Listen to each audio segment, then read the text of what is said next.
श्रीमन नारायण। कल एक वीडियो उपलब्ध कराया गया था महाविष्णु शब्द पर, जो श्री रामभद्राचार्य जी और श्री राज नारायणाचार्य जी के मध्य संवाद जो अयोध्या जी में हुआ, परोक्ष संवाद ही था, लेकिन अपने अपने वक्तव्य में दोनों ने एक एक बात कही थी।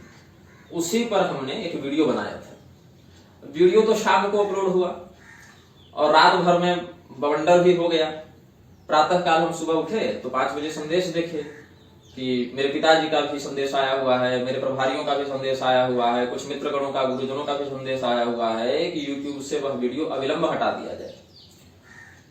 तो मैंने अभी तो YouTube से वह वीडियो अविलंब हटा दिया है, लेकिन इसीलिए नहीं हटाया कि उसमें मैंने कोई गलत बात कह दी है, अपितु इसीलिए हटाया है ताकि पहले मैं इस वीडियो में अपना पूरा पक्ष रख दूं और फिर बाद में उस वीडियो को मैं कल या यथा समय उपलब्ध करा दूं। राजनारायणाचार्य जी महाराज ने जो कहा महाविष्णु कोई तत्व नहीं है, इस संदर्भ में अनेक विद्वानों ने कहा कि वहां पर वे विष्णु और नारायण श्री रामचंद्र जी की एकता सिद्ध करना चाहते थे। इसीलिए उन्होंने कहा कि ये जो आप विष्णु से पृथक राम जी को करके महाविष्णु तत्व से जोड़ रहे हैं वह गलत है। यहां तक मैं भी बात समझ रहा हूं, समर्थन कर रहा हूं। ये नहीं कि मैंने पूर्वापर प्रसंग को जाने बिना कुछ भी अपने मन से कर दिया, ऐसा नहीं है। दूसरी बात यह समझनी चाहिए कि रामभद्राचार्य जी ने तो स्पष्टतया भगवान श्री रामचंद्र जी को विष्णु से भी बड़ा बताते हुए महाविष्णु परक उनका संयोजन किया है, और राजनारायणाचार्य जी महाराज ने भगवान विष्णु और श्री रामचंद्र जी के मध्य ऐक्य का प्रतिपादन करने के लिए महाविष्णु का निषेध किया कि ऐसी बात नहीं है। यद्यपि हमने अपने वीडियो में जो कहा, आप पूरे वीडियो को ध्यान से सुने, हमने अपने वीडियो में कहीं भी श्री राजनारायणाचार्य जी के विरुद्ध कोई अपशब्द नहीं बोला है। क्या हमने कोई अपशब्द बोला? क्या हमने यह कहा कि वो विद्वान नहीं है? क्या हमने यह कहा कि वो शास्त्र विरुद्ध वक्तव्य दे रहे हैं? क्या हमने उनका उपहास किया? क्या कटाक्ष किया? ऐसा कुछ भी हमने नहीं किया है। हमने बस यह कहा कि आपकी सभी बातें शास्त्रोचित हैं और प्रशंसनीय हैं और हम समर्थन भी करते हैं। यह अच्छी बात है कि अब सभा के मध्य भी इस प्रकार से प्रत्यक्ष संवाद हो रहे हैं, सिद्धांत पर लोग मुखर होकर बात कर रहे हैं, यह हमने कहा। किंतु एक उक्ति महाविष्णु कोई तत्व नहीं है, यह मुझे चुभ गई, यह मैंने स्पष्ट किया वहां पर। और उस एक उक्ति में जो महाविष्णु शब्द है उसका शास्त्रीय प्रमाण हमने उपलब्ध किया, जहां तक हमारी दृष्टि उसमें जा पाई। अब लोग मुझे समझा रहे हैं कि क्या राजनारायणाचार्य विद्वान नहीं है, क्या वे प्रमाण नहीं दे सकते, आप ही सब पढ़ के बैठे हैं। तो ऐसा मेरा भाव कभी नहीं रहा। मैंने यह थोड़ी कहा कि वो नहीं पढ़े हैं या वो विद्वान नहीं है या वो प्रमाण नहीं दे सकते। यहाँ बात इसकी थोड़ी है कि कौन कब कितना प्रमाण दे सकता है, इस पर तो कोई विवाद है ही नहीं। दूसरी बात यह है, उन्होंने जो कहा काली, दुर्गा, भैरव इत्यादि नामों का स्पष्ट उच्चारण करते हुए जो उन्होंने तुलनात्मक करके राम नाम को श्रेष्ठ बताया, यह घोर आपत्तिजनक है। सभी लोग जान रहे हैं कि राम नाम सत्य है, राम नाम श्रेष्ठ है, लेकिन इसके चक्कर में आप काली, दुर्गा इत्यादि का निषेध नहीं कर सकते। आप वैष्णवों की महत्ता का प्रतिपादन करें, कोई दिक्कत नहीं है, वैष्णवों की सभा है, लेकिन आप कर क्या रहे हैं? जो कार्य रामभद्राचार्य जी ने छोटे स्तर पर किया, उसी कार्य को आपने व्यापक स्तर पर कर दिया। कैसे किया? रामभद्राचार्य जी क्या कर रहे थे? वैष्णवों के ही अंतर्गत श्री रामचंद्र जी को विष्णु से श्रेष्ठ दिखाने के लिए उन्होंने विष्णु से उनकी एकता का खंडन कर दिया।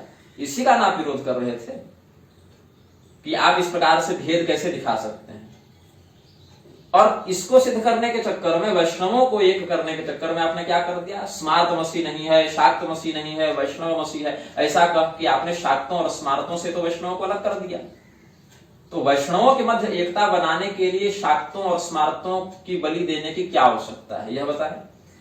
राम नाम को श्रेष्ठ सिद्ध करने के लिए दुर्गा और काली नाम को नीचे दिखाने की क्या आवश्यकता है, यह बताएं।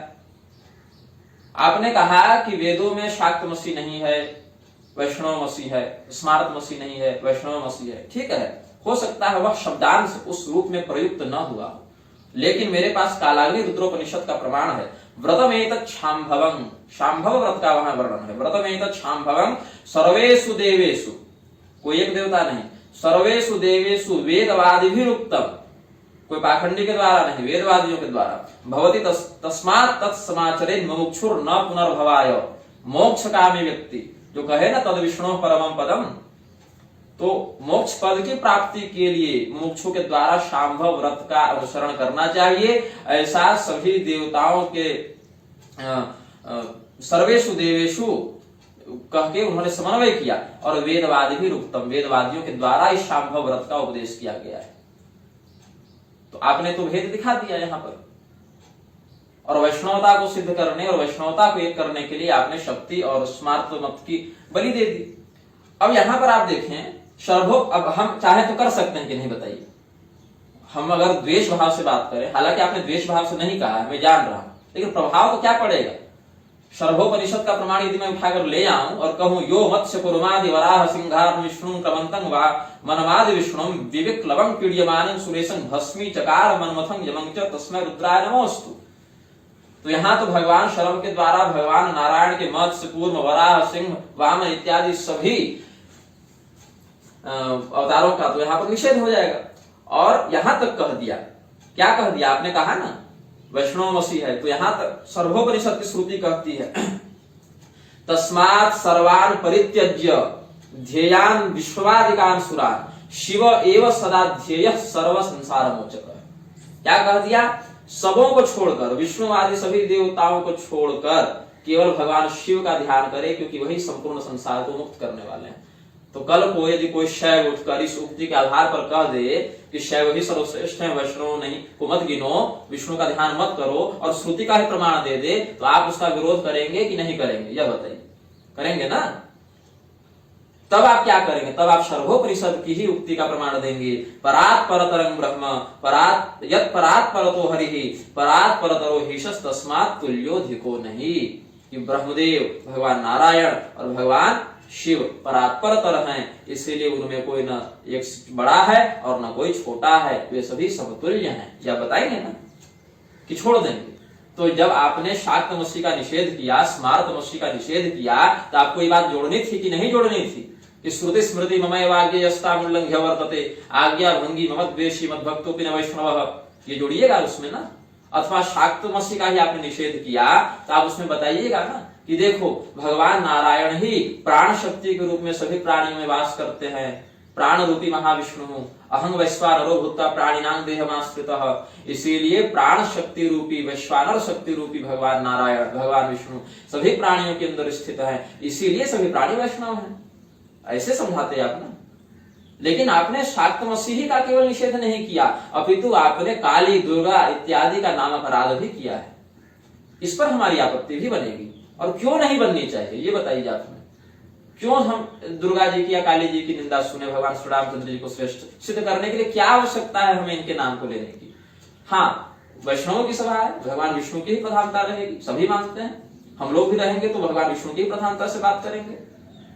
लेकिन वहां पर जब वैष्णव की सभा में आप वैष्णवों को श्रेष्ठ प्रतिपादित कर रहे हैं, तो केवल वैष्णव की चर्चा करें ना। शाक्तमसी नहीं है, स्मार्तमसी नहीं है, काली दुर्गा नाम सत्य कोई नहीं बोलता, ये शब्दावली बोलने की क्या आवश्यकता है। और यदि बोल भी दिया आपने, तो आपको तत्काल अपना वक्तव्य पूर्ण करने से पहले समन्वय करना चाहिए कि नहीं करना चाहिए। स्कंदोपनिषद में कहा शिवाय विष्णु रूपाय शिव रूपाय विष्णवे शिवस्य हृदयं विष्णु विष्णोश्च हृदयं शिवः। तो आप स्वयं वैष्णव होकर विष्णु हृदयस्थ भगवान शिव का कैसे आप विरोध कर सकते हैं। अव्यक्तोपनिषद में कहा महाविष्णु मित्याह महतांग व अयं महान रोदसी व्याप्य स्थितः।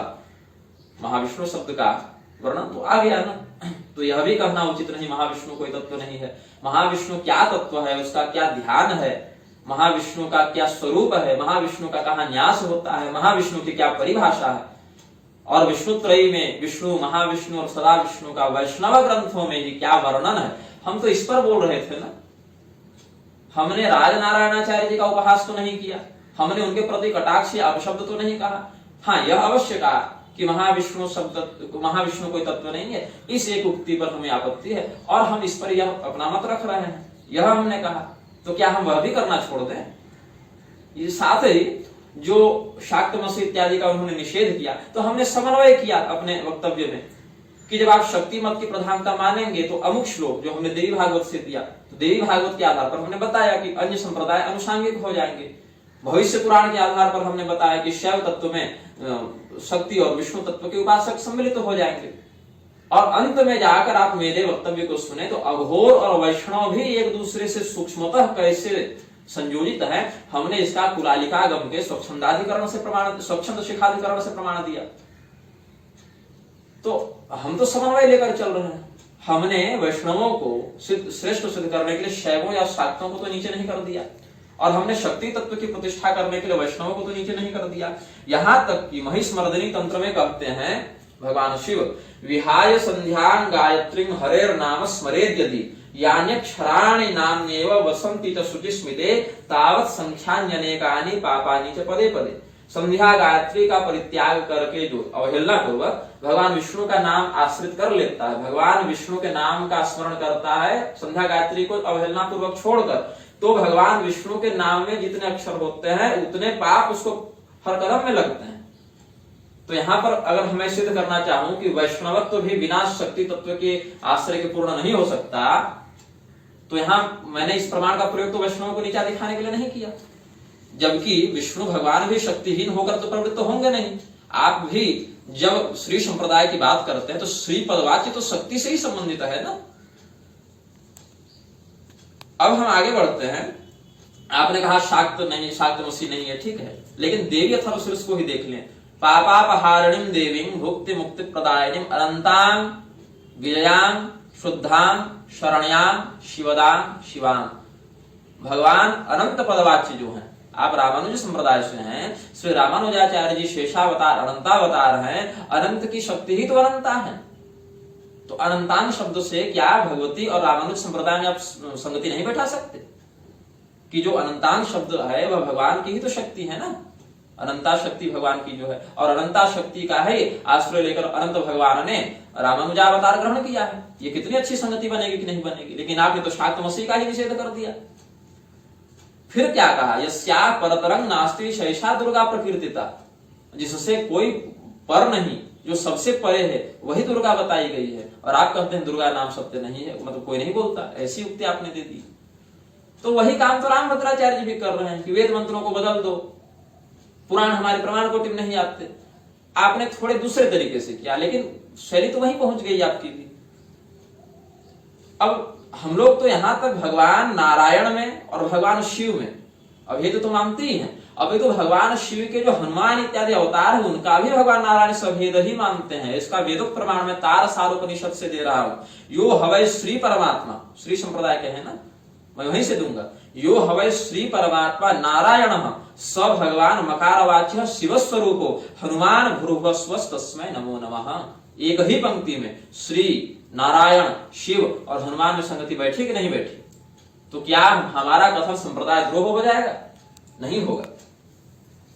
अब पंचब्रह्मोपनिषद में देखें तो भगवान शिव को तो विष्णु और ब्रह्मा का भी जनक बताया गया। तो भगवान शिव को ब्रह्मा और विष्णु का जनक जब वेदों ने बताया, तो हम इसके लिए शैव मत को सिद्ध करने के लिए वैष्णव मत की हानि तो नहीं कर सकते ना। कहने को तो प्रमाण दे ही सकते हैं। अवस्था तृतीयातीतं तुरीयं ब्रह्म संगीतम ब्रह्म विष्णुआदिभिः सेव्यं सर्वेषां जनकं परम पुंडरीकं तु तन्मध्ये आकाशे दहरोस्थित, और दहराधिकरण का ब्रह्म सूत्र दे ही सकते हैं यहाँ। स शिव सच्चिदानंद सोनवेष्टव्यो मुमुक्षुभिः। प्राणाग्निहोत्रोपनिषद में भी क्या कहा, यदन्नमग्निर्बहुधा विराद्धि रुद्रैः प्रजग्धं यदि वा पिशाचैः सर्वं तदीशानु अभयं कृणोतु शिवमीशानाय स्वाहा। तो शैव मत, शाक्त मत, स्मार्त मत इत्यादि आप ऐसे ही क्यों नहीं कह देते सीधे सीधे? जब आप कह रहे हैं कि शाक्त मसीह स्मार्त मसीह नहीं है, वैष्णव मसीह है वेदों में केवल, तो इससे क्या सिद्ध हुआ कि शाक्त और स्मार्त तो वेद विरुद्ध हो गए फिर, क्योंकि वेद तो उनका समर्थन करते नहीं। वेद तो वैष्णव मसीह का समर्थन करते हैं ना वेद भगवान, शाक्त मसीह का तो समर्थन करते नहीं। आपने ही कह दिया शाक्त मसीह नहीं है, वैष्णव मसीह है, तो इसका अर्थ है कि शाक्त तो वेद विरुद्ध हो गए।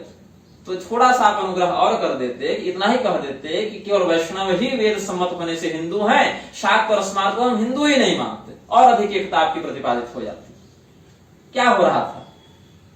मैं तो सदैव सबको बचाकर चलने का प्रयास किया। एक समय ऐसा भी था इसी संसार में, सोशल मीडिया के ही समय, जब पद्म पुराण के श्लोक का आश्रय लेकर इस बात को मैं ऑन वीडियो कह रहा हूं और इसको मैं मिटाऊंगा नहीं, इसी सोशल मीडिया के युग में रामानुज संप्रदाय के कुछ लोगों ने पद्म पुराण के श्लोक का आश्रय लेकर भगवान शंकराचार्य जी पर आक्षेप करना शुरू किया था। और उस समय जब पूरी पीठ से संपर्क किया गया तो लोगों ने मुझे बताया कि पूरी पीठ से यह बयान आया संभवतः कि यह श्लोक प्रक्षिप्त है। तब मैंने एक लेख लिखा था भगवान रामानुजाचार्य जी और शंकराचार्य जी के मध्य समन्वय स्थापित करते हुए, और फिर शंकराचार्य जी के समर्थकों ने रामानुजाचार्य जी को गाली देना प्रारंभ किया था। तब मैंने जो लेख लिखा था वो मेरी पुस्तक अमृत वचन में भी संभवतः प्रकाशित हुआ है, आप वहां प्राप्त कर सकते हैं। बिना पद्म पुराण के श्लोक को प्रक्षिप्त घोषित किए हमने उसके सदर्थ का प्रकाशन किया और भगवान श्री शंकराचार्य जी और भगवान श्री रामानुजाचार्य जी के सिद्धांत के मध्य समन्वय स्थापित किया। फिर क्या हुआ, कुछ स्मारकों ने जब लिंगायत संप्रदाय को ही असनातनी बताना प्रारंभ किया, वीर शैवों को जब हिंदू ही नहीं घोषित करने लगे लोग, और लिंगायतों ने भी राजनीतिक स्वार्थ के कारण स्वयं को हिंदू से अलग धर्म देने की मांग करने लगी, अलग पहचान देने की मांग करने लगी, तो शैवागमों का आश्रय लेकर लिंगायतों को हिंदू सिद्ध किसने किया था? हमने ही किया था। और उसका भी लेख उपलब्ध है सबों के समक्ष, वो मैं चोरी छिपी बात नहीं कर रहा। तो सदैव हमने सबों के मध्य समन्वय स्थापित करने का ही प्रयास किया है। वैष्णव और वैष्णव के मध्य, राम और विष्णु के मध्य, रामानंद संप्रदाय और रामानुज संप्रदाय के मध्य एकता स्थापित करने के लिए क्या आवश्यकता है यह कहने की कि काली नहीं, दुर्गा नहीं, शाक्तमसी नहीं, स्मार्तमसी नहीं? क्यों मुझे इस बात पर आपत्ति नहीं होनी चाहिए? हाँ, मैं बदनाम इसीलिए हो जाता हूं क्योंकि मैं सामने आकर बोल देता हूं। रामभद्राचार्य जी के विरोध में कितने लोग बोल रहे हैं? सब लोग वीडियो बनाकर सामने तो आ नहीं रहे, आ केवल हम रहे हैं। लेकिन इसका अर्थ ये नहीं कि बाकी लोग उनका विरोध नहीं कर रहे। उसी प्रकार से मैं सामने आकर वीडियो बनाकर बोल दिया, इसका अर्थ ये नहीं कि केवल मैं निजी छिद्रान्वेषण कर रहा हूं। नहीं, समाज में बात चल रही है, शैव और शाक्तों में भी बात चल रही है। और मेरे पास संदेश आए हैं कि उन्होंने शैवों, शाक्तों का, स्मार्तों का कैसे ऐसा निषेध कर दिया। अब आगे देखिए आप, मैं आपको बहृजोपनिषद से प्रमाण देता हूं। क्या कहते हैं? देवी हेकाग्र एवासी, सबसे पहले केवल देवी ही थी। आप श्रीमद् भागवत में देखें, अहमेवा समेवाग्रे, भगवान क्या कहते हैं? मैं ही केवल सबसे पहले था। आप रामानुज संप्रदाय में श्रीमद् भागवत को देख लें या रामानंद संप्रदाय में आनंद रामायण को देख लें, अहमेवा समेवाग्रे दोनों जगह है। चतुश्लोकी भागवत आनंद रामायण में भी है और श्रीमद् भागवत में भी है। तो अहमेवा समेवाग्रे जब भगवान ने कहा, और देवी ही एकाग्र एवासी, तो जब वेद ने कहा कि देवी ही सबसे पहले थी, तो क्या सिद्ध होता है कि नारायण और देवी में भेद नहीं है। तो जहां पर वैष्णवमसी शब्द आया वहां शाक्तमसी भी लक्षित हो गया। यह समझ आएंगे आप ना कि शाक्तमसी नहीं है, वैष्णवमसी केवल है, ऐसा कर देंगे। यह तो नहीं है। शैव जगदंडम सृजत काम कलेति विज्ञायते श्रृंगार कलेति विज्ञायते तस्या एव ब्रह्मा अजीजनत विष्णु अजीजनत रुद्रो अजीजनत सर्वे मरुद्गणा अजीजनत गंधर्वाप्सरस किन्नरावादित्रवादिनः समन्तादजीजनत भोग्यमजीजनत सर्वमजीजनत सर्वम शाक्तमजीजनत। आया कि नहीं वेद में? आया ना? बहृजोपनिषद की श्रुति कह दी, सर्वम शाक्तमजीजनत। अंडजं श्वेदजं उद्भिजं जरायुजं यत् किंचित् प्राणी स्थावर जंगमं मनुष्यमजीजनत। तब क्या कहा? सैषा पराशक्ति ही, सैषा शांभवी विद्या, कादि विद्येति वा हादि विद्येति वा सादि विद्येति वा रहस्यमों वाचि प्रतिष्ठा। तो आया ना, शांभवी भी आ गए और शाक्त भी आ गए। तो आदरणीय, मैं कोई द्वेष पूर्व आपसे वीडियो नहीं बनाया था मैंने कि छिद्रान्वेषण कर रहा हूं सबका। अच्छा, लोग मुझे क्या कह रहे हैं? एक महानुभाव ने मुझे यह संदेश भेजा कि हर जगह उंगली करने की क्या आवश्यकता है। ये शब्दावली मुझे ये भी चुभी। मैं उंगली नहीं कर रहा हूं। यही शाक्तों का निषेध और स्मार्तों का निषेध और काली, दुर्गा, भैरव, शिव का निषेध करने के कारण क्या द्रोह हो गया था? लाखों की संख्या में शैवों ने वैष्णवों को काट दिया और लाखों की संख्या में वैष्णवों ने शैवों को काट दिया। दक्षिण का इतिहास प्रमाण है, जब जिसकी सरकार बनी, जिसका राजा बना, उसने बाकी संप्रदायों को काट दिया, हिंसा कर दी, नरसंहार पर नरसंहार हो गए। यही सब उक्तियों के कारण हम बचाना चाह रहे हैं। आप लोग बात समझ नहीं रहे हैं। आप लोग को लग रहा है कि गुस्सों से टक्कर लेता चल रहा है। नहीं, आपने वीडियो में कहा है, कल को 5 साल 10 साल के बाद ये वीडियो कहीं चलेगा तो लोग क्या प्रयोग करेंगे इन वीडियो का? आपका क्या कहेंगे कि वैष्णव लोग शाक्तों को नहीं मानते, स्मार्तों को नहीं मानते, वेद में केवल विष्णु धर्म प्रतिष्ठित है, शिव धर्म, शक्ति धर्म प्रतिष्ठित नहीं है। ये भाव चला जाएगा। उस समय लोग आपसे पूछने नहीं आएंगे कि स्वामी जी आपने अयोध्या के मंच से किस कारण से, किस भाव से इस बात को कहा। ये लोग तब पूछने नहीं आएंगे, तब फैलेगा वैमनस्य। अब आगे देखिए, आप न दुर्गा नाम सदृशं नामास्ति जगति तले तस्मात् सर्व प्रयत्नेन स्मर्तव्यं साधकोत्तमैः। ये उक्ति है शास्त्रों की। तो दुर्गा नाम के समान कोई दूसरा नाम है ही नहीं धरती पर, इसको सिद्ध करने के लिए हम नारायण नाम अपराध तो नहीं करेंगे। ये थोड़े कहेंगे कि दुर्गा नाम सर्वश्रेष्ठ है इसलिए नारायण मत बोलो, शिव शिव मत करो, गोविंद गोविंद मत करो, राम राम मत करो, ये तो नहीं कहेंगे ना। अभी तो वहां पर हम दुर्गा नाम और श्री राम नाम में अभेद का दर्शन कराएंगे। यहां तक कि अब मैंने कहा कैसे भगवान विष्णु के कल हमने सात्वत तंत्र के आधार पर क्या कहे, विष्णु त्रीणि रूपाणि, जो वल्लभाचार्य जी ने भी समर्थन किया। फिर विष्णु संहिता से ही बताया वे तीन रूप कौन है, विष्णु, सदा विष्णु और महाविष्णु। फिर मरीचि कल्प से हमने बताया, जो विमानार्चा कल्प है भगवान मरीचि का, वहां से बताया आमोद में, प्रमोद में, सम्मोद में इनके क्या क्या भेद होते हैं। सर्वत्र जो भूतस्थ व्याप्त है वो सदा विष्णु है, अंडस्थ व्याप्त है वो विष्णु है, और जो महदस्थ व्याप्त है वो महाविष्णु है। तत्व वही है, व्याप्ति भेद से उपाधि भेद हो जाता है। जब महदस्थ व्याप्त होंगे तो उनको महाविष्णु कह देंगे, अंडस्थ होंगे तो विष्णु कह देंगे, भूतस्थ होंगे तो सदा विष्णु कह देंगे। और ये भगवती दुर्गा पर भी लक्षित कैसे होता है, महाभागवत में स्वयं भगवान श्री रामचंद्र जी को ब्रह्मदेव ने अध्याय 43 के श्लोक 5 में कहा है, सर्वगा सर्व संस्था च विश्वेशाम पीठवासिनी ब्रह्मांड मध्य संस्था च तद बहिर्वासिनी तथा। तो बहिर्वासिनी तथा भगवती का महाविष्णु से, ब्रह्मांड मध्य संस्था भगवती का सदा विष्णु से, और सर्व संस्था से सदा विष्णु का, सर्वगा से सदा विष्णु का साम्य बैठ गया यहां पर। तो ऐसे ना शाक्तों और वैष्णव के मध्य हमें एकता लानी है। और यह बताइए क्या शक्तिहीन होकर शाक्ता निषेध करके आप भगवान विष्णु को सक्रिय सिद्ध कर देंगे? नहीं। इच्छा ज्ञान क्रिया शक्ति त्रयं यद भाव साधनम तद ब्रह्म सत्ता सामान्यं सीता तत्वम उपासमहे, सीतोपनिषद में भी वर्णन आया। भगवान श्री रामचंद्र जी सीता शक्ति से युक्त होते हैं, भगवान नारायण श्री तत्व से युक्त होते हैं, भगवान शिव पार्वती तत्व से, दुर्गा तत्व से युक्त होते हैं। ऐसे आप नहीं कह सकते शाक्त मसीह नहीं है, केवल वैष्णव मसीह है। हम नहीं बोलेंगे, कोई दूसरा बोलेगा। हम यही है कि सामने आकर बोल देते हैं तो बदनाम हो जाते हैं, नहीं बोलते हैं तो बहुत अच्छे बने रहते हैं। लेकिन उससे मुझे नहीं फर्क पड़ता ना। महाभागवत में ही ब्रह्मदेव ने भगवान श्री रामचंद्र जी को कहा है, शैव सिंधव निमग्नस्य विष्णोः संरक्षणाय वै वटपत्रमयी भूत्वा तं दधार महाम्बसी। जो हम लोग पूजा करते हैं, करारविंदेन पदारविंदं मुखारविंदे विनिवेशयं तं वटस्य पत्रस्य पुटे शयानं बालं मुकुंदं मनसा स्मरामि। तो वो जो वटस्य पत्रस्य पुटे, वो जो है बरगद के पत्ते पर, वो बरगद का पत्ता कौन है? इसका उत्तर दिया है भगवान श्री रामचंद्र जी को ब्रह्मदेव ने महाभागवत में। क्या कहा? शैव सिंधो निमग्नस्य विष्णु संरक्षणाय वै वटपत्रमयी भूत्वा तं दधार महाम्बसी। भगवती ने ही वटपत्र का रूप धारण करके भगवान विष्णु को धारण किया है। तो हम तो शाक्तों और वैष्णव में एकता ला रहे हैं। आप कहते हैं काली नाम नहीं, दुर्गा नाम नहीं, केवल राम नाम। राम नाम का आश्रय सर्वोत्तम है, मैं इसमें कोई विरोध नहीं करता।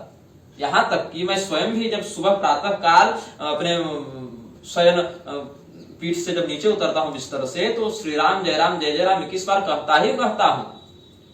रात को जब मैं सोता हूं तो कायेन वाचा मनसेन्द्रियर्वा बुद्ध्यात्मना वा अनुसृत स्वभावात् करोमि यद्यप सकलं परस्मै नारायणायेति समर्पयेत् कहता हूं।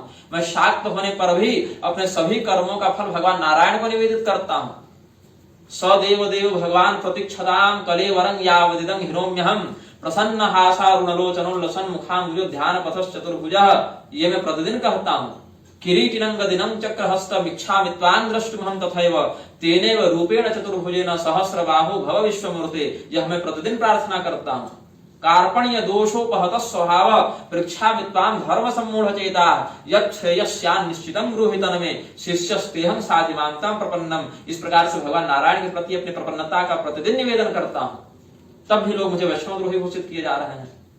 मैं आपको बता दूं कि एक बार एक शाक्त साधक ने मुझे शक्ति का मंत्र प्रदान करने का एक प्रस्ताव दिया था, और उन्होंने कहा था कि आप इस मंत्र का पुरस्चरण जब तक करेंगे आप भगवान नारायण का चरणोदक ग्रहण नहीं कर सकते। स्वयं शक्ति उपासक होकर भी मैंने भगवान नारायण के चरणोदक का परित्याग नहीं किया, अपितु शक्ति के मंत्र को ही मैंने प्रणाम किया कि मुझे ऐसा मंत्र नहीं चाहिए जो भगवान नारायण के चरणोदक को लेने से रोक दे। तब भी वैष्णवगण मेरे प्रति द्रोह रखते हैं। तो क्यों रखते हैं? क्या आवश्यकता है यह बोलने की कि शाक्तमसी वेदों में नहीं है, काली नहीं, दुर्गा नहीं, ये नाम कोई नहीं बोलता, सत्य है सो। सभी जान रहे हैं इस बात को कि राम नाम सत्य एक उक्ति है जो प्रचलित हो गई है, लेकिन शास्त्रों में प्रमाण है कि शिव जी दुर्गा दुर्गा का भी उच्चारण करके व्यक्ति को मोक्ष प्रदान करते हैं।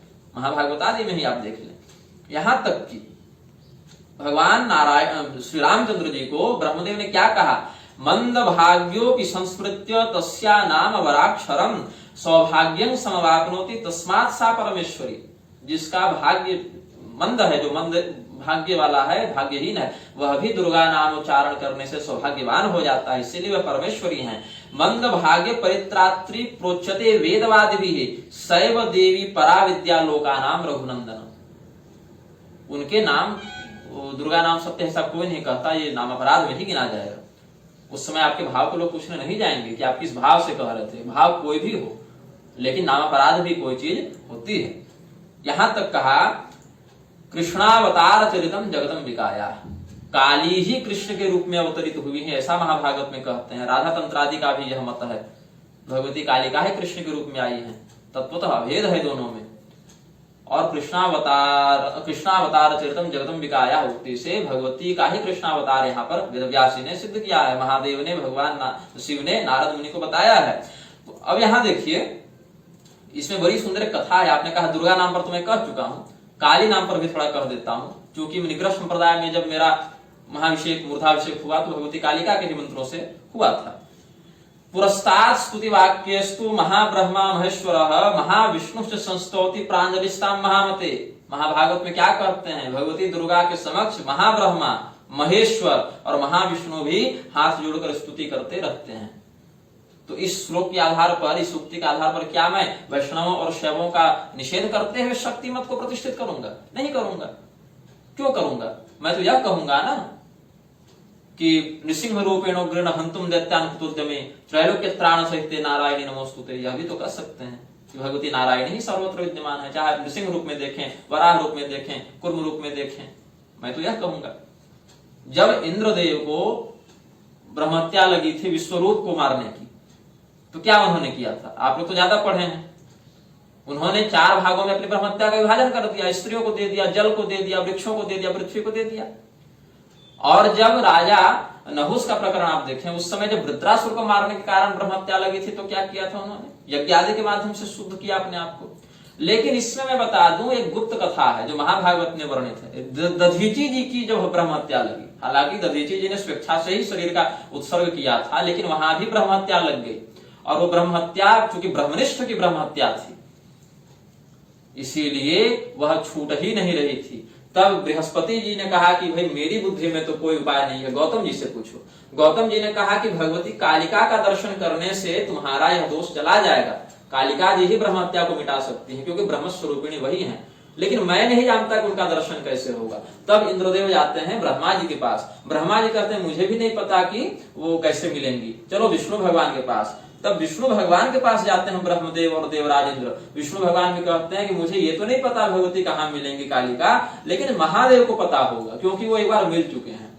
तो भगवान महादेव के पास ये सब जाते हैं। तो महादेव ने कहा कि मुझे पता है वह स्थान कहाँ है, मैं पहुंचा सकता हूँ, लेकिन दर्शन देना या न देना तो भगवती की कृपा पर है। तब ये सब क्या करते हैं, विमान पर आरूढ़ होकर भगवती महाकाली के लोक में जाते हैं। पथे ब्रजम तो गगने सुरोत्तमा ऊचुः समागम्य परस्परं मुने परात् परा शैव महामहेश्वरी श्री कालिकाया नहीं विद्यते परा। कालिका ही परात् परा ब्रह्म स्वरूपिणी महेश्वरी है, उनसे बड़ा कोई नहीं। ये किसने कहा? हमने तो नहीं कहा, ब्रह्मा विष्णु महेश आदि त्रिदेवों ने कहा। और वहां जाने के बाद भी बहुकालं समायाता द्रष्टुम काली महेश्वर अद्यापि दृष्टा नो देवी महाकाली महेश्वरी। वहां पहुंचने के बाद भी उन्हें भगवती दिखी नहीं। तब इन्होंने विचार किया कि हम लोग बहुत काल से यहाँ प्रतीक्षारत हैं, भगवती दिखती नहीं है। तब भगवती की गणों ने कहा, योगिनियों ने कहा कि चलो हम लोग तुमको दरवाजे तक ले जाते हैं। तब दरवाजे पर गए तो देखे भगवान गणपति वहां द्वारपाल हैं। तब गणपति भगवान ने जाकर कालिका से निवेदन किया मां से कि ब्रह्मा विष्णु और महेश आए हैं दर्शन करने के लिए। तब भगवती ने कहा कौन वाले ब्रह्मांड के आए हैं? ब्रह्मांड तो बहुत हैं, तो कौन से ब्रह्मांड के आए हैं जरा ये बता दें। तब फिर इनको अंदर घुसने दिया जाता है, लेकिन इंद्र को नहीं घुसने दिया जाता है। तब भी बहुत इन्होंने त्रिदेवों ने बहुत स्तुति की है।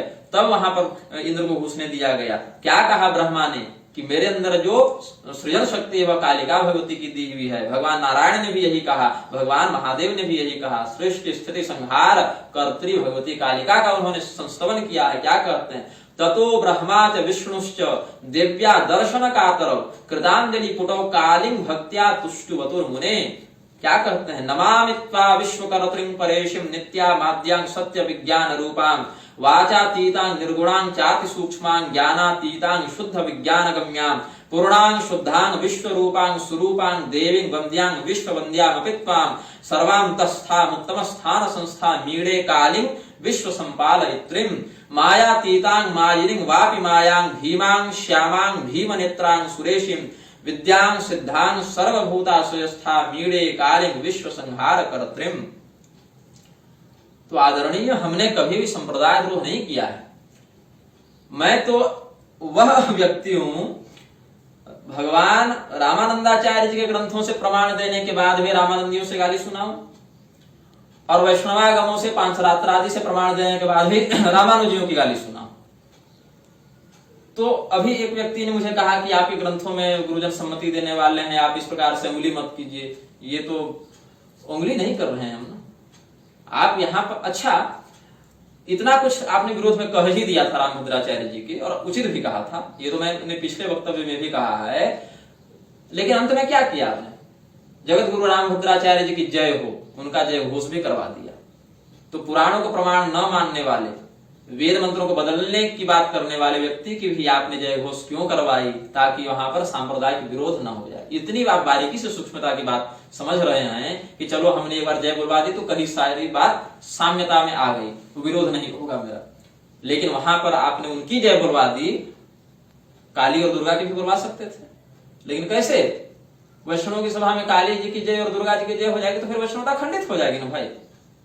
तो वेद का, पुराण का मंच से खंडन करने वाले व्यक्ति की जय तो वैष्णव की सभा में हो सकती है आदरणीय, लेकिन वैष्णव को अपने आप को बड़ा सिद्ध करने के लिए शाक्त मसीह का निषेध करना पड़ रहा है, स्मार्त मसीह का निषेध करना पड़ रहा है, और काली और दुर्गा के नाम के ऊपर तुलनात्मक आक्षेप करते हुए राम नाम को श्रेष्ठ सिद्ध करना पड़ रहा है। ये तो वैष्णव की स्थिति हो गई। रामभद्राचार्य जी की जय बुलवाने के लिए आप विवश हो गए, चाहे मर्यादावश चाहे संकोचवश, लेकिन काली और दुर्गा की आप जय अगर अंत में बुलवा देते तो सारी बात फिर सामने आ जाती। यह भी तो कह सकते थे कि सभी प्राणियों के अंदर विश्वान रूप से, प्राण रूप से भगवान नारायण प्रतिष्ठित है, इसीलिए सभी वैष्णव हैं।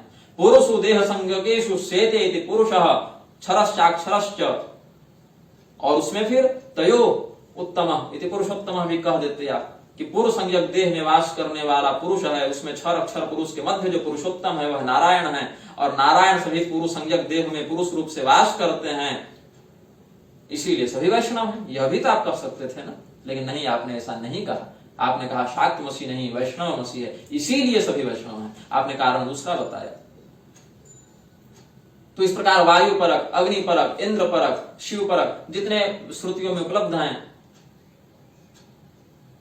ये सब तो फिर वायु परक, इंद्र परक अपने अपने संप्रदाय को लेकर भाग जाएंगे।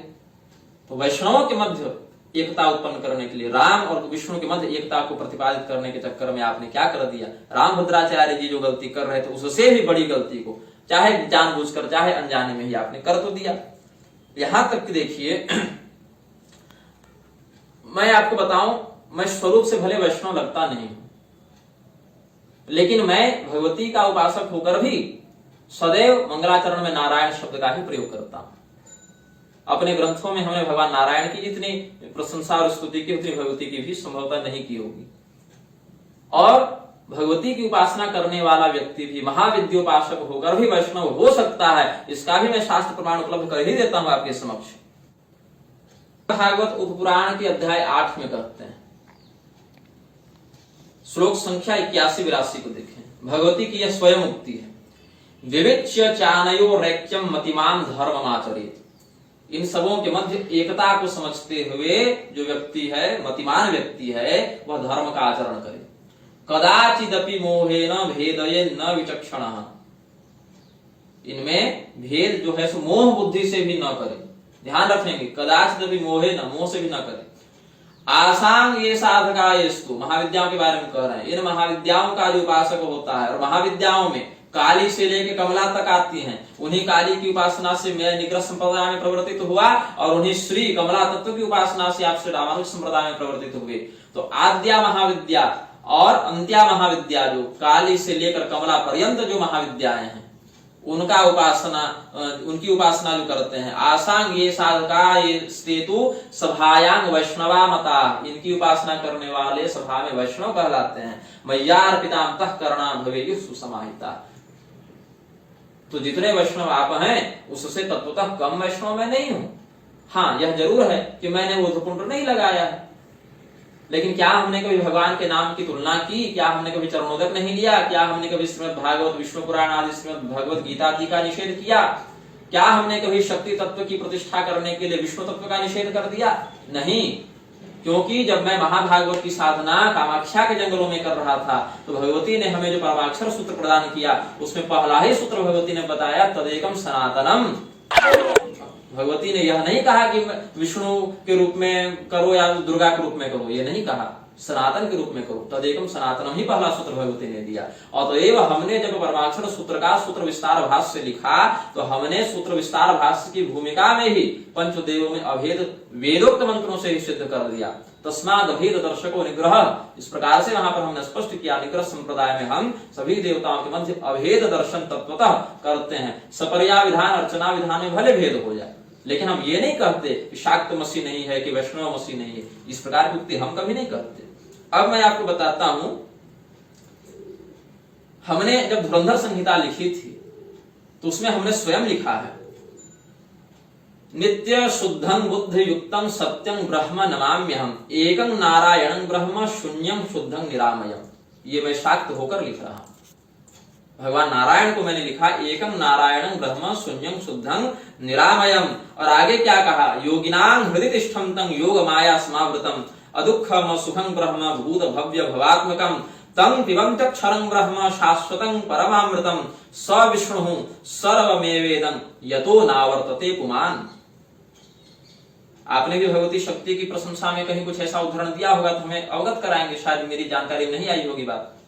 अब मैं आपको अगला देता हूं प्रमाण। इसी ग्रंथ में धुरंधर संहिता में ही हमने लिखा सत्यं वच्मि हितं वच्मि सारं वच्मि पुनः पुनः संसारे सार रूपेस्मिन् सत्यं हरि समर्चनम। मैं सत्य कहता हूँ, हितकारी वचन कहता हूँ, सार को बारंबार कहता हूँ। इस असार रूपी संसार में भगवान विष्णु की पूजा ही एक सत्य है। यह मैं शाक्त होकर लिख रहा हूँ, मैं वैष्णव द्रोही नहीं हूँ। आगे यह लिखा सत्यं वच्मि हितं वच्मि सारं वच्मि पुनः पुनः नास्ति विष्णु समं लोके पाप कृज्जन मोक्षतः। पाप करने वाले व्यक्ति को मुक्त करने में भगवान विष्णु के समान इस श्लोक में कोई नहीं। यह मैं शाक्त होकर लिख रहा हूँ, जबकि मैं वहां लिख सकता था ना ताम दुर्गाम दुर्गवाम देवीं दुराचार विघातिं नमामि भवभीतो हम संसारार्णवतारिणीं पापापहारिणीं देवीं मुक्ति मुक्ति प्रदायिनीं।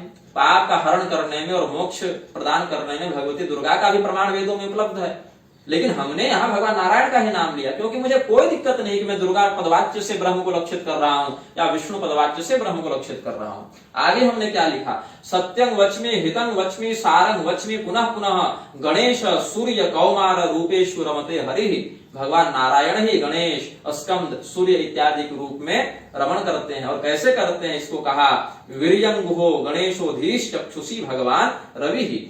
यह भी कहा हरि श्रद्धावतां तुष्यैर न धनैर न च बान्धवैः। फिर हमने क्या कहा यथा हस्ति पदे सर्वं पदमात्रं प्रलीयते तथा चराचरं विश्वं विष्णावेव प्रलीयते। जैसे हाथी के पद के नीचे सभी पद चिन्ह आ जाते हैं वैसे भगवान विष्णु के ही अंतर्गत सभी लोग प्रतिष्ठित हो जाते हैं।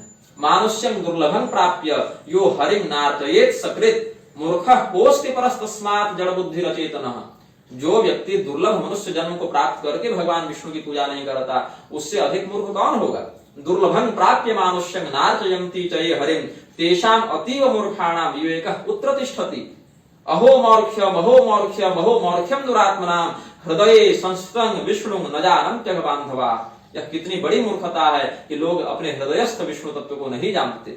यह कितनी विचित्रता है कि भगवान का नाम हरि नाम संसार में उपलब्ध है फिर भी लोग उसका आश्रय नहीं लेते और उनका पुनर्जन्म हो जाता है। अहो चित्रम अहो चित्रम अहो चित्रम इदं महत् हरि नाम निस्थिते लोके संसारः परिवर्तते। फिर हमने क्या कहा अहो धैर्य महो धैर्य महो धैर्य महो नृणाम स्थिते विष्णु जगन्नाथे न भजन्ति मदुद्धता। यहां तक हमने कहा भक्तिर्दृढ़ा भवेद् यस्य देव देवे जनार्दने श्रेयांसि तस्य सिद्ध्यन्ति भक्ति मंतोधिकास्ततः रिपवस्तंग न हिंसन्ति न बाधन्ते ग्रहाश्च तं राक्षसाश्च न चेक्षन्ते नरं विष्णुपरायणं सत्यं सत्यं पुनः सत्यम् उद्धृत्य भुजमुच्यते तत्त्वं गुरु समं नास्ति न देवः केशवात् परः। फिर कहा सत्यं सत्यं पुनः सत्यम् उद्धृत्य भुजमुच्यते दंभाचारं परित्यज्य वासुदेवं समर्चयेत् तन्मनः संयुतो विष्णु या सा वाणी यत्परायणा ते श्रोत्रे तत्कथासार पूरिते लोकवंदिते। तो हमने तो भगवान नारायण के प्रति सदैव भक्ति और अनन्यता का ही प्रदर्शन किया है, इसके लिए हमने कभी अन्य संप्रदायों का निषेध नहीं किया है। अब लोग मुझे कह रहे हैं कि गुरुजन सम्मति नहीं देंगे, तो मैं गुरुजनों से निवेदन करूंगा यदि आप सम्मति इस शर्त पर देना चाहते हैं कि मुझे काली की, दुर्गा की, शाक्तों की, स्मारकों की, शैवों की निंदा सुननी पड़ेगी इस सम्मति के कारण, तो ये तो संभव नहीं है। आप मुझ पर अनुग्रह करें कि सम्मति प्रदान नहीं करें, क्योंकि मैं सम्मति के चक्कर में धर्मशास्त्र की बलि नहीं दे सकता। आप मेरे पास अनुग्रह इसीलिए करते हैं मेरे ऊपर क्योंकि आपने मेरे अंदर शास्त्र प्रतिष्ठा देखी, व्यक्ति प्रतिष्ठा नहीं देखी। मैं एक बात बताऊं, मैं जब 5-6 वर्ष का था तब मैं अपने पिताजी के साथ कहीं प्रवचन सुनने के लिए गया हुआ था। वहां पर कोई अच्छे वैष्णव संत विद्यमान, उस समय उन्होंने अपने प्रवचन में कहा, मुझे उनका नाम भी स्मरण आ नहीं रहा है, बहुत छोटा था मैं, पिताजी से पूछूंगा तो नाम स्मरण आ जाएगा। उन्होंने कहा कि त्रिपुंड लगाने वाले लोग नास्तिक होते हैं और ऊर्ध्वपुंड लगाने वाले लोग आस्तिक होते हैं, क्योंकि हम लोग ऊपर लगाते हैं इसलिए कहते हैं ब्रह्म है, और जो त्रिपुंड लगाते हैं वो कहते हैं ब्रह्म नहीं है। इसका क्या प्रभाव पड़ेगा समाज पर, जबकि त्रिपुंड और ऊर्ध्वपुंड दोनों ही श्रुति सम्मत हैं, दोनों का विधान शास्त्रोक्त है और सद्धर्मनिष्ठ जनों के द्वारा आचरित है। मैं अपनी ही बात आपको बताता हूं। 2020 की बात है। सुग्रीव किलाधीश महाराज पूर्वाचार्य श्री पुरुषोत्तम आचार्य जी महाराज का वैकुंठोत्सव था। स्वामी श्री विश्वेश प्रपन्नाचार्य जी का तत्वावधान था। स्वामी श्री विद्याभास्कर जी महाराज की अध्यक्षता थी। स्वामी श्री रत्नेश प्रपन्नाचार्य जी का संचालन था और आचार्य ऋषि कुमार तिवारी जी का संयोजन था। मैं वहां पर गया था, मुझे निमंत्रण मिला तो मैं गया। और प्रथम दिन करीब 10 मिनट का मेरा व्याख्यान भी हुआ था। स्वामी विद्याभास्कर जी के व्याख्यान से ठीक पहले, स्वामी जी उस समय तक नहीं आए थे, ठीक पहले 10 मिनट का मेरा व्याख्यान भी हुआ था। और फिर कहा गया था कि कल आप अपना व्याख्यान तैयार रखें क्योंकि आपको मंच पर बोलना है। तो मैंने भी अपने विषय वस्तु रूपरेखा बनाकर रखी थी मन में, लेकिन क्या हुआ, मेरे मस्तिष्क में ऊर्ध्वपुंड नहीं था। फलतः मैं मंच पर चढ़ा तो अवश्य, किंतु इस्कॉन वाले तक को बोलने के लिए दिया गया, लेकिन मुझे बोलने के लिए दिया ही नहीं गया, जबकि मुझे कहा गया था कि आप बोलेंगे। तो चलिए ठीक है, उस पर भी मैं नहीं आता कि नहीं बोलने दिया गया, गुरुजन बोल ही रहे थे। ऐसे ऐसे व्यक्तियों ने वहां वक्तव्य दिया जो केवल राजनीतिक बात कर रहे थे, राजनीतिक चाटुकारिता कर रहे थे। इस्कॉन वाले तक ने वहां पर अपना वक्तव्य दे दिया, लेकिन मुझे कुछ बोलने के लिए दिया ही नहीं गया, जबकि पूर्व दिन के व्याख्यान से सभी लोग जानते थे कि मैं क्या बोल सकता हूं और कितना बोल सकता हूं। अस्तु, उसमें भी कोई बात नहीं, क्योंकि लोग अधिक थे तो हो सकता है नहीं बन पाई व्यवस्था। लेकिन जब मैं मंच से नीचे उतरा, जब कार्यक्रम पूर्ण हुआ, जब मैं मंच से नीचे उतरा, उस समय कुछ बड़े सुंदर वेशभूषा वाले, ऊर्ध्वपुंड, कंठी, दाढ़ी, जटा वाले कोई महात्मा गण थे कुछ लोग। उन्होंने मुझे बुलाया और 15-20 मिनट तक उन्होंने हमारे वेश का, हमारे ब्रह्मदंड का, हमारी आकृति का घोर उपहास किया। और फिर जब हमने उनको बताया कि इस शास्त्र की, इस परंपरा से यह विधान है, श्लोकबद्ध प्रमाण दिया, तब उन्होंने क्या कहा कि भंडारा में पेट पालने के लिए ये लोग पहुंच जाते हैं पाखंडी। 20 मिनट तक मैं वहां सुनता रहा, शास्त्र की निंदा, संप्रदाय की निंदा, और अंत में मुझे यही लगा कि वैष्णवों की सभा में इस प्रकार का भेदभाव कैसे हो सकता है। मैं नंगे पैर, मैंने भोजन नहीं किया, मेरे नेत्रों से जल की धारा बहने लगी, मैंने चप्पल भी नहीं पहना, मैं नंगे पैर अयोध्या जी से प्रस्थान कर गया और सीधे वृंदावन पहुंच गया। मैंने 2 दिन भोजन नहीं किया, जिसका दुष्परिणाम यह हुआ कि मेरी तबीयत इतनी खराब बिगड़ गई कि मैं 1 महीने तक बेड रेस्ट पर चला गया। ये सब जो नसें थी ना, वो इंजेक्शन से काली पड़ गई थी, इतना भयंकर मैं बीमार पड़ा। बाद में शाम को विद्याभास्कर स्वामी जी ने मुझे बुलाया, तो तिवारी जी ने मुझे फोन किया, आचार्य जी ने, कि आप कहाँ हैं, आपको हम लोग खोज रहे हैं। हम बोले कि मेरे साथ ऐसी घटना घटित हुई, अब तो हम वृंदावन के लिए चल पड़े। तब फिर बाद में वृंदावन में आकर आचार्य ऋषि कुमार तिवारी जी ने हमसे फिर मुलाकात की थी। तो मैंने, चलो ठीक है, मैं उस बात को भूल गया। और फिर मैं भगवान विष्णु के प्रति श्रद्धा रखता हूं, मैं पाखंडी नहीं हूं, इस बात को सिद्ध करने के लिए हमने श्री सूक्त, मैंने फिर पद्मिनी देवी की साधना आरंभ की। और पद्मिनी देवी की 12 दिनों तक आराधना करने के बाद मैंने उनके द्वारा प्राप्त नृसिंह वृत्ति के आधार पर और दिव्य वृत्ति के आधार पर श्री सूक्त का पंचवृत्त्यात्मक भाष्य लिखा, पुरुष सूक्त का भाष्य लिखा, वेद स्तुति और गोपिका गीत पर भी टीकाएं की। और उसके बाद हमने महावतार स्तुति के द्वारा भगवान विष्णु के सभी व्यूह, चतुर्व्यूह, अंतर्व्यूह और सभी अवतारों पर भी संस्तुति निवेदित की। लेकिन फिर भी हमें वैष्णवद्रोही कहा जाता है। तो मैंने सोचा कि चलो, अब मैं तो पहचानता नहीं था वे लोग कौन थे, किस मठ के थे, किस पीठ के थे, किस पद पर थे। लेकिन 20 मिनट तो उन्होंने अच्छा खासा उपहास कर दिया हमारा, जबकि मैं शास्त्र से प्रमाण दे ही रहा था उनको। लेकिन सुने तब तो, यहाँ तो भाव यह है कि शाक्त मसीह है ही नहीं, जो है सो वैष्णव मसीह, तो सुनेंगे कैसे। उसके बाद फिर चलो मैंने सोचा कि चलो व्यक्तिगत उनकी बात होगी, लेकिन आप माइक लेकर सभा में वीडियो रिकॉर्डिंग के साथ जब ये बात कहेंगे, मुख्य धारा के धर्माधिकारी, जगत गुरु पदस्थ धर्माधिकारी कहेंगे स्मार्त मसीह नहीं, शाक्त मसीह नहीं, काली नहीं, दुर्गा नहीं, तो बहुत चुभ जाता है, बहुत अंदर तक चुभ जाता है। और इस बात पर मैं समझौता नहीं कर सकता। भगवान रामानुजाचार्य जी के प्रति मेरी निष्ठा है, भगवान रामानंदाचार्य जी के प्रति मेरी निष्ठा है, तो मेरी निष्ठा शंकराचार्य जी के प्रति भी है, मेरी निष्ठा मध्वाचार्य जी के प्रति भी है। भगवान नारायण के प्रति मेरी निष्ठा है, तो भगवती दुर्गा के प्रति भी मेरी निष्ठा है। आप भगवान विष्णु को श्रेष्ठ करने के लिए उनकी श्रेष्ठता का प्रतिपादन अवश्य करें, किंतु आप देवापराध, नामापराध नहीं कर सकते। देव हेलन स्वीकार्य नहीं होगा। उस पूर्व वक्तव्य में हमने यह नहीं कहा कि राजनारायणाचार्य विद्वान नहीं है, या हमने कोई अपशब्द नहीं कहा, हमने कोई कटाक्ष नहीं किया, हमने कोई उपहास नहीं किया। लेकिन मुझे बस एक प्रश्न का उत्तर चाहिए, क्या इस सनातन धर्म के अंतर्गत काली नाम, दुर्गा नाम, शाक्त मसीह नहीं, स्मार्त मसीह नहीं इत्यादि का निषेध सुनने के बाद भी, यहां तक कि महाविष्णु तत्व नहीं है, ये भी सुनने के बाद भी, क्या मैं इतना अधिकार नहीं रखता हूं कि शास्त्रीय प्रमाणों के साथ बिना उपहास और कटाक्ष की भाषा का प्रयोग किए मात्र शास्त्रीय सिद्धांत पर अपना पक्ष रख सकूं, अपना वक्तव्य रख सकूं? इतना अधिकार भी नहीं है मुझे। और यदि किन्हीं को लगता है कि इतना अधिकार मुझे नहीं है, तो मुझे ऐसे व्यक्ति से कोई संबंध नहीं रखना है। 20 साल 30 साल के बाद आप भी मर जाएंगे, 20 साल 30 साल के बाद हम भी मर जाएंगे। न हम आपको लाठी मारने आ रहे हैं, न आप हमें लाठी मारने आ रहे हैं। लेकिन हमारा एक ही उद्देश्य है, सत संप्रदाय ऐक्य बने। एक संप्रदाय को श्रेष्ठ बताने के चक्कर में हम अन्य देवता या संप्रदाय या मंत्र या ग्रंथ का निषेध नहीं कर सकते हैं, यह हमारा मत है। इसके बाद भी यदि किसी गुरुजन को हमारे वक्तव्य से कोई कष्ट होता है, कोई बात होती है, तो हमें आप बताएं कि आपकी ये वाणी हमें अशास्त्रीय लगी या असभ्य लगी, ये बताएं आप हमें। लेकिन काली और दुर्गा का निषेध करने के बाद रामभद्राचार्य जैसे वेदक श्रुति पुराणादि द्रोही का इन्होंने जय घोष करवा दिया कि चलो विरोध का विरोध भी हमारा दर्ज हो गया और प्रशस्ति की प्रशस्ति भी दर्ज हो गई। बलि कौन पड़ गए? स्मार्त, शाक, काली, दुर्गा इत्यादि के उपासक। तो ये बात मुझसे सहन नहीं हो सकती है। गुरुजन चाहे हमें श्राप देकर भस्म कर दें, लेकिन पक्ष तो मेरा यही रहेगा। श्रीमन नारायण।